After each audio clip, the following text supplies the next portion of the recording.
All right, welcome in, everyone. Get ready, because today we are diving headfirst into one of the most, well, I'd say foundational arguments for the existence of God. You ready for this? We're tackling Descartes, his meditations on first philosophy to be exact, zeroing in on the third meditation. And listen to this. He doesn't kick things off with faith, not even a teeny bit of blind belief. No, sir.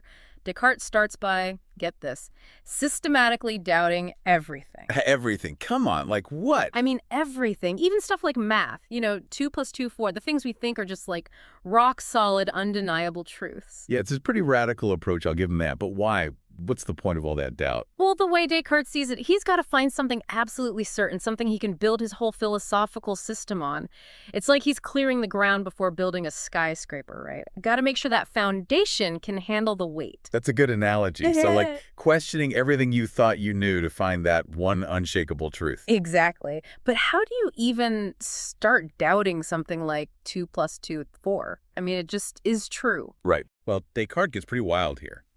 He throws out the idea that maybe there's this, like, all-powerful deceiver, some entity messing with our perception, making even basic logic seem faulty. Whoa.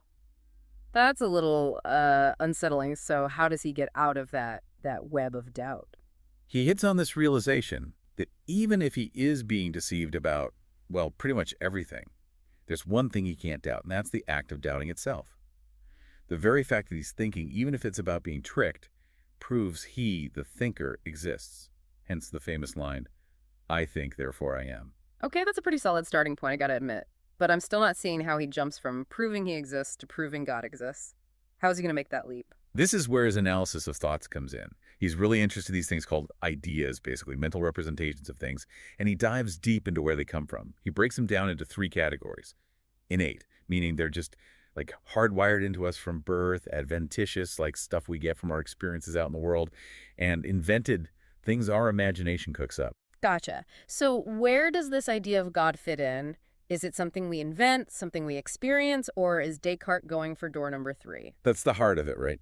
Descartes claims the idea of God, this perfect, infinite being, is just too much, too grand, too perfect for us measly, finite humans to have come up with on our own. He's arguing that it has to be innate, like it's implanted in us by God himself. Okay. But hold on a sec. I can imagine a unicorn, a pretty detailed one too, but that doesn't mean unicorns are prancing around out there, right? So how does Descartes tell the difference between just imagining something and having this, like, innate idea of it? This is where he introduces the concept of objective reality. Objective reality. Sounds intense. It's a little complex, but basically it means the more perfect something is, the more objective reality its idea has. Like your unicorn, it has some objective reality because it's based on real things, horses, horns, But God, with all those infinite perfections, that idea's got a whopping amount of objective reality. Okay, so it's not just about imagining anything, it's about the level of perfection packed into that idea. The more perfect the idea, the more objective reality it's got. And I guess the more powerful the cause that had to create it. Am I getting that right? You're spot on. And that leads us to another one of his big ideas, causality.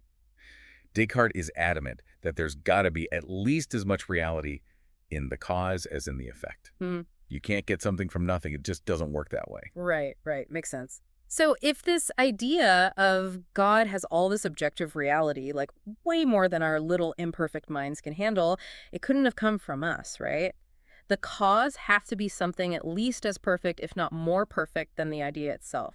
I think it's starting to click for me now. That's exactly it. That's how Descartes uses this whole idea of causality to argue that the only possible cause for this big old idea of God that we've got rattling around in our heads is God. Okay, I see where he's going with this, but I gotta play devil's advocate here for a sec. Couldn't there be other explanations? What if we're just, like, misinterpreting our own thoughts? Maybe we're making God out to be something he's not. That's a sharp question, and honestly, it's one that Descartes totally saw coming. He goes through these potential objections really carefully, breaks them down, dissects them. All right, well, let's dive into those objections then and see how Descartes defends his argument. This is where things get juicy. All right, so picking up where we left off, we were wrestling with this idea that maybe, just maybe, we're the ones kind of botching things up, misinterpreting our own thoughts, Right. Like, could we be accidentally supersizing some ordinary thought into something divine when it's not really all that? It's a good question, and Descartes doesn't shy away from it. He actually tackles this head on. Yeah. Looks at this idea of God being what he calls materially false, basically, meaning we've taken real stuff like power, knowledge, things we see in the world, and just, I don't know, crank them up to infinity without them actually reflecting a real, capital G God. Gotcha. So, like, we see a powerful king, super smart scholar, and we just, like, hit the max button on those qualities, slap on a God label, and call it a day. Yeah, kind of like that. But Descartes says, hold up, that doesn't quite work. He points out that the whole idea of God, it includes perfections that go way beyond anything we bump into in the material world. Take infinity, for example. Yeah. It's not just like a bigger version of something finite, Yeah. It's a whole different category of being. Okay, I'm following. So, our limited experiences can't fully explain the vastness of this whole God idea, but what about just taking finitude and, like, flipping it? Instead of limited, we think unlimited. Couldn't that create the idea of God without him actually needing to exist? Descartes thought about that too. He says, and this is important, there's this major difference between potential being and actual being. When we flip finitude, we're only picturing the potential for something unlimited. But the idea of God, it's not about potential, it's about actual existing perfection. I see. So, we're not just making God up based on our limited experience or playing word games with finitude, but I gotta be honest, it still feels like a bit of a leap. Even if I buy that the idea of God is innate, couldn't there be some other cause we're just totally missing? Some other explanation for how this idea got planted in us? This is where things get really interesting. Remember, we started with Descartes proving he exists as a thinking thing, right? Yeah. But he's also very aware that he's a finite and imperfect being. And here's the twist. He says this very awareness of his own limitations, it actually points towards something beyond himself. Whoa, wait, hold up. How do limitations prove anything about God? That feels backward. It's subtle, but think of it this way. Imagine you're in a valley, surrounded by mountains. You only know those mountains are there because they're blocking your view, right? Yeah. Your awareness of those limits is what tells you there's something bigger out there. Okay, I think I'm starting to see it. Our imperfections are like those edges of the valley, showing us that there's got to be a bigger reality, a perfect, unlimited God out there beyond what we can directly experience. Exactly. Our very existence, the fact that we're finite, imperfect beings, but we still have this idea of an infinite, perfect God, it points toward a cause bigger than us. We couldn't have cooked up this idea on our own, so it has to come from somewhere else. It has to come from God. It's like those mountains aren't just random accidents. They were created by some incredibly powerful force. Hmm. But, and maybe this is a question for another day, but why would a perfect God create us with, imperfections in the first place? If he's so great, shouldn't we be like flawless mini versions of him? Oh man, that is a question that has kept philosophers busy for centuries. Centuries. Descartes actually suggests that our imperfections aren't necessarily a bad thing. They allow for growth, for learning, for developing virtues. Hmm. Think of an artist who leaves some rough edges on a sculpture, gives it character. So our flaws, they're not mistakes. They're like part of the plan. Like we're a work in progress, and our imperfections are just opportunities to grow closer to God. That's one way to look at it, yeah. Descartes argues that God's perfection, it includes giving us this gift of free will, but that means we can mess up, we can stray from the truth. But it's through those struggles, he thinks, that we actually learn and grow closer to God. So it's not about being perfect right out of the gate. It's about that journey toward perfection. I like that. But this whole thing still hinges on accepting that the idea of God really is innate. What about people who just straight up don't believe in God? Does Descartes have anything to say to them? That's where things get even more interesting.